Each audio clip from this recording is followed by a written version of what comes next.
Hello दोस्तों, स्वागत है आप सभी का हमारे आज के इस नए वीडियो में। आज हम फिर आपके लिए कुछ इंपॉर्टेंट प्रश्न लेकर आए हैं जो कि आरआरबी टेक्नीशियन के लिए काफ़ी इंपॉर्टेंट हैं। ये जो प्रश्न है 25वें प्रश्न आपके लिए लेकर आया हूँ और आपको बताना है वीडियो के अंत में कि आपने 25 में कितने प्रश्न सही कर पाए हैं। और प्रश्न का लेवल ज़्यादा कठिन नहीं है, जिस प्रकार के प्रश्न पूछे जाते हैं उसी प्रकार का प्रश्न मैं लेकर आया हूँ। चलिए मैं आपके लिए टाइमर को ऑन कर देता हूँ ताकि आप अपने समय सीमा के भीतर प्रश्नों को सही करने में सक्षम हो सकें। पहला प्रश्न आपके सामने है कि जो जूल है ऊर्जा से उसी तरह संबंधित है जैसे पास्कल संबंधित है। तो पास्कल किसका ऐसा ही मात्रक होता है ये आपको बताना है। ऑप्शन ए दाब का, ऑप्शन बी मात्रा, ऑप्शन सी घनत्व, ऑप्शन डी शुद्धता, ऑप्शन ई इनमें से कोई नहीं। तो गाइज इसके लिए मैं आपको 15 सेकंड दे दिया हूँ। चलिए मैं टाइमर को ऑफ कर देता हूँ, सॉरी। तो टाइमर हो चुका है ऑफ और आपका सही आंसर इसका ऑप्शन ए रहने वाला है, दाब। तो जो पास्कल है ये दाब का क्या है, ऐसा ही मात्रक है। ओके, जो ऊर्जा का ऐसा ही मात्रक होता है वो जूल होता है। तो गाइस इसी प्रकार के अभी हम प्रश्न करने वाले हैं। अगर आप हमारे चैनल पर नहीं तो चैनल को सब्सक्राइब कर दीजिए, क्योंकि मैं रोज़ आरआरबी टेक्नीशियन के लिए मॉक टेस्ट से रिलेटेड कुछ प्रश्न लेकर आता हूं और ये प्रश्न काफ़ी इम्पोर्टेंट होते हैं जो कि प्रत्येक एग्ज़ाम में पूछे भी गए हैं। तो चलिए आज का नेक्स्ट प्रश्न है कि प्रकाश की जो गति है वो कितनी है। तो गाइस प्रकाश की गति कितनी है ये आपको बताना है। ऑप्शन आपके सामने, टाइमर है ऑन, बताइए जल्दी इसका आंसर। तो गाइस इसका सही आंसर ऑप्शन सी रहेगा, 3 × 10⁴ मीटर प्रति सेकेंड। ओके, तो चलिए टाइमर ऑफ कर देता हूँ। आपका आंसर सही, एकदम सही ऑप्शन सी था। नेक्स्ट प्रश्न की जो चंद्रमा है उसके सतह से एक चट्टान को पृथ्वी पर लाया जाता है तब क्या होगा, ये आपको बताना है। काफ़ी इंटरेस्टिंग प्रश्न हो जाता है, क्योंकि चंद्रमा से एक चट्टान को अगर पृथ्वी पर लाएंगे तो बहुत ऐसे लोग हैं जो कि बताने लगेंगे कि ये सोने का है, ये प्लेटिनम का है, बहुत कुछ ऐसे। लेकिन ये आपको फिजिक्स के अनुसार बताना है कि इसका आखिर क्या है। इस ऑप्शन के आधार पर बताइए कि इसका भार एवं द्रव्यमान दोनों बदल जाएगा, इसका द्रव्यमान बदल जाएगा, इसका भार एवं द्रव्यमान दोनों अपरिवर्तित रहेंगे, इसका भार बदल जाएगा किंतु द्रव्यमान नहीं। तो गाइस इसका सही आंसर जी ऑप्शन डी रहने वाला है, क्योंकि किसी भी वस्तु का जो द्रव्यमान होता है वो कभी परिवर्तन नहीं होता, उसका भार बदलता है। क्योंकि गुरुत्वाकर्षण बल उस पर पड़ता है तो उसका भार में हमें परिवर्तन देखने को मिलता है, लेकिन द्रव्यमान कभी परिवर्तन नहीं होता है। आप कितनों भी बड़ा चीज़ चंद्रमा से पृथ्वी या पृथ्वी से चंद्रमा पर ले आइए, उसका जो द्रव्यमान है कभी चेंज नहीं होगा। नेक्स्ट प्रश्न की ओर चलते हैं और अगला प्रश्न है प्रश्न का आंसर आपको शो हो गया, इसके लिए माफ़ कीजिएगा। जिन भाइयों को शो नहीं हुआ है वो अपना एग्ज़ाम से रिलेटेड इस मॉक टेस्ट को ज़रूर कंटिन्यू कीजिए। और चलिए प्रश्न का आंसर आपको बताना है कि जो तेल है उसका एक बैरल निम्नलिखित में से कितने बराबर होता है। तो ये बहुत ही कॉमन प्रश्न है और आपको जानना आवश्यक है कि जो विदेशों से भारत तेल लाता है तो वो बैरल में लाता है। आपको पता है कि भारत में तेल मौजूद नहीं है तो वो विदेश से तेल लाता है और एक बैरल बराबर होता है 169 लीटर। ठीक, कितना होता है, 169 लीटर एक बैरल बराबर होता है। अगला प्रश्न आपके सामने कि वायु की जो गति होता है निम्नलिखित में से किसके द्वारा मापी जाती है, ये आपको बताना है। तो जो वायु की गति है ये किसके द्वारा मापी जाती है guys. Option A anemometer, option B barometer, option C hydrometer, option D windometer. तो इसका सही आंसर क्या होगा ये आपको बताना है। तो बैरोमीटर से हम लोग क्या मापते हैं ये आपको पहले पता होना चाहिए, फिर इस प्रश्न का सही उत्तर आपको मैं बताऊंगा। तो टाइमर को ऑफ कर देते हैं। टाइमर बहुत ही ज़्यादा स्पीड चल रहा है, हमारे जो एग्ज़ाम का लेवल है उससे कहीं ज़्यादा स्पीड से टाइमर चल रहा है। तो गाइज़ इसका जो कि सही आंसर पहले मैं बता देता हूँ, एनीमोमीटर है जिससे वायु की गति को हम लोग मापते हैं, और बैरोमीटर से हम टेम्परेचर को मापते हैं, हाइड्रोमीटर से जल की डेंसिटी को मापते हैं, और विंडोमीटर ऐसा कोई चीज़ हो ही नहीं सकता है और ना ही है। ठीक है, अगला प्रश्न आपके सामने कि जो इसको मैं छोटा कर देता हूँ। जो हवाई जहाज़ है तथा पतों की गति नोट से प्रदर्शित की जाती है, तो एक नोट की गति कितनी होती है ये आपको बताना है। तो एक जो नोट होता है वो कितने के बराबर होता है ये आपको बताना है। चलिए टाइमर ऑन आपके लिए मैं कर देता हूँ। जो टाइमर ऑन हो चुका है और इसका सही आंसर आपको बताना है।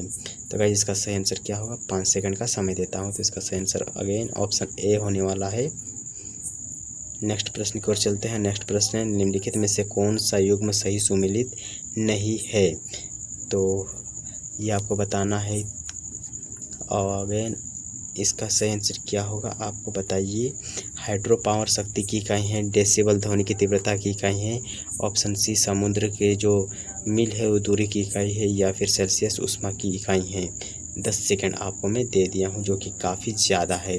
तो गाइस इसका जो कि सही सुमेलित नहीं है, सेल्सियस टेम्परेचर का इकाई होता है।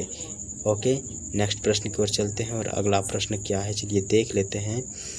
1 किलोवाट घंटा का मान कितना होता है ये आपको बताना है। 1 किलोवाट घंटा बराबर कितना होता है ये आपके फिंगर टिप्स पर याद होना चाहिए कि 1 किलोवाट घंटा इंटू 1 किलोवाट घंटा इज इक्वल टू होता है 10⁵।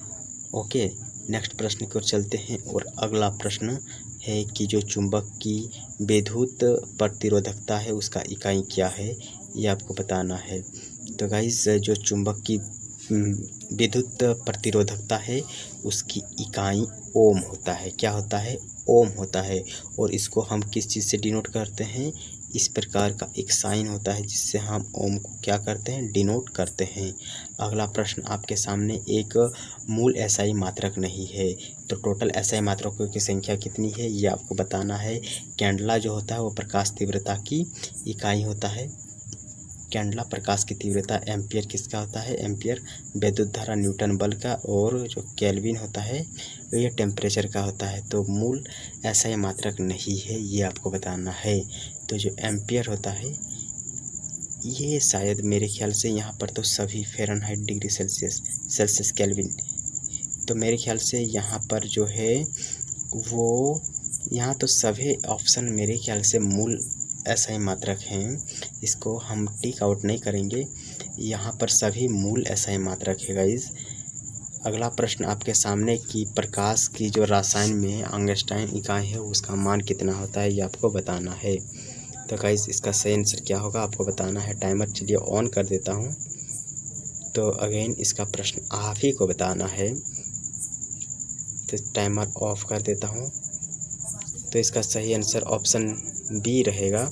नेक्स्ट प्रश्न की ओर चलते हैं कि 1 किलोग्राम जो होता है वो कितने दाब के समतुल्य होता है, यानी इक्वल टू होता है। अगला प्रश्न का जो कि सही आंसर होगा ऑप्शन ए। एक बार मेरा आवाज़ जो कि ठंडे पानी पीने की वजह से बैठ चुका है, इसीलिए मैं ज़्यादा बोलने में सक्षम नहीं हूँ। चलिए ये जो कि प्रश्न हम कल कर लिए थे कि एक पास्कल जो होता है वो किसका इकाई होता है। तो पास्कल जो कि दाब का इकाई होता है। अगर आप हमारे चैनल पर नहीं तो केवल इस वीडियो को देखने से आपका जो कि साइंस में ज़्यादा इंटरेस्ट नहीं जगेगा और ना ही आपका मॉक टेस्ट कंप्लीट होगा, क्योंकि मैं रोज़ कुछ ना कुछ वीडियो लेकर आता हूँ जो कि आपके एग्ज़ाम के लिए काफ़ी ज़्यादा लाभदायक होगा। तो इसीलिए आप हमारे चैनल को सब्सक्राइब कर दीजिए। चलिए वीडियो में आगे बढ़ने से पहले इस प्रश्न का आप आंसर दीजिए कि किलोवाट घंटा मात्रक होता है किसका। किलोवाट जो घंटा होता है ये शक्ति का मात्रक होता है या ऊर्जा का होता है, ये शक्ति का मात्रक होता है। विद्युत शक्ति का ये मात्रक होता है। अगला एम्पियर क्या मापने की इकाई है। तो जो एम्पियर होता है वो मापता है विद्युत धारा को। कहाँ है विद्युत धारा, ऑप्शन ए। करंट मापता है एम्पियर। मेरा आवाज़ काफ़ी ज़्यादा बैठ गया है। चलिए पास देखिए दाब की इकाई क्या है। तो अभी हम लोगों ने देखा कि दाब के लिए हम लोग नोट का यूज़ करते, सॉरी पास्कल का, और एक बार भी होता है। एक बार दाब का मात्रक होता है जो कि वायुमंडल का टेम्परेचर मापने के लिए बार का यूज़ करते हैं। अगला प्रश्न गाइस, मैं टाइमर को यहाँ से हटा ही देता हूँ क्योंकि ये बिना काम का यहाँ पर लगा हुआ है। दाब का मात्रक क्या है ये आपको बताना है। तो दाब का जो इकाई होता है, सॉरी बल का जो इकाई होता है वो न्यूटन होता है। क्या होता है, न्यूटन होता है। और अगला प्रश्न है जूल संबंधित है ऊर्जा से, तो उसी प्रकार ये पहला प्रश्न है जो कि यहाँ पर फिर से अलग टाइप से पूछ लिया गया है। तो जो जूल होता है वो ऊर्जा से संबंधित है, जो जूल है वो ऊर्जा से संबंधित है। सेम उसी प्रकार जो पास्कल है वो किससे संबंधित है, दाब से संबंधित हैं। और अगला प्रश्न ये प्रश्न थोड़ा सा मिस्टेक हो गया है, बहुत ही उलझन में ये हमें डाल सकता है। विद्युत क्षेत्र की तीव्रता का मात्रक क्या है? विद्युत क्षेत्र की तीव्रता का मात्रक क्या होता है? विद्युत क्षेत्र की तीव्रता का मात्रक जो होता है वो होता है वोल्ट पर कूलम। ओके, अगला प्रश्न यहाँ पर क्या था भाई, कंफ्यूज हो गया जो, सॉरी भाई। इसका सही आंसर ऑप्शन सी रहने वाला है, न्यूटन पर कूलम। अगला प्रश्न है कि निम्नलिखित में से कौन सा चुंबकीय क्षेत्र का इकाई नहीं है? तो चुंबकीय क्षेत्र का इकाई नहीं है वेबर। वेबर चुंबकीय क्षेत्र का इकाई नहीं है। और अगला प्रश्न है निम्नलिखित में से किसे 1500 डिग्री सेंटीग्रेड से अधिक ताप मानक हेतु प्रयोग में लाया जा सकता है? तो गाइस इसका सही आंसर अगेन ऑप्शन डी होने वाला है। पायरोमीटर का प्रयोग करते हैं किस चीज़ के लिए आपको बताना है? तो जो पायरोमीटर होता है टेम्परेचर मापने के लिए यूज़ करते हैं। ऑप्शन सी इसका सही होगा। पायरोमीटर निम्नलिखित में से किसको मापने के लिए लाया जाता है? पायरोमीटर जो होता है वो उच्च टेम्परेचर, हाई टेम्परेचर को मेज़र करने के लिए उपयोग में लाते हैं। पायर हीलियोमीटर का प्रयोग निम्नलिखित में से किसके मापने के लिए यूज़ करते हैं, ये आपको बताना है। तो ये जो होता है, ये जो कि सोलर रेडिएशन को मापने के लिए यूज़ होता है। ये वेरी वेरी इंपॉर्टेंट प्रश्न है, आप इसको अपने नोटबुक में नोट कर लीजिए कि जो पायर हीलियोमीटर होता है वो सोलर के रेडिएशन को मापने के लिए यूज़ में हम लोग लाते हैं। डेसिमल जो होता है वो किसके मापने के लिए प्रयोग किया जाता है? तो डेसिमल जो होता है वो ध्वनि को मापने के लिए यूज़ करते हैं। वातावरण में ध्वनि होता है उसको मापने के लिए यूज़ करते हैं। तो अभी हम लोगों ने जितना था आज का पीपीटी में प्रश्न सब मैं आपको समझा दिया हूँ, पढ़ा दिया हूँ। तो फिर हम कल कुछ प्रश्न करने वाले हैं, तो आप कृपया करके हमारे चैनल को लाइक करके चैनल को सब्सक्राइब कर दीजिएगा। मिलते हैं एक नेक्स्ट वीडियो में, तब तक के लिए बाय बाय।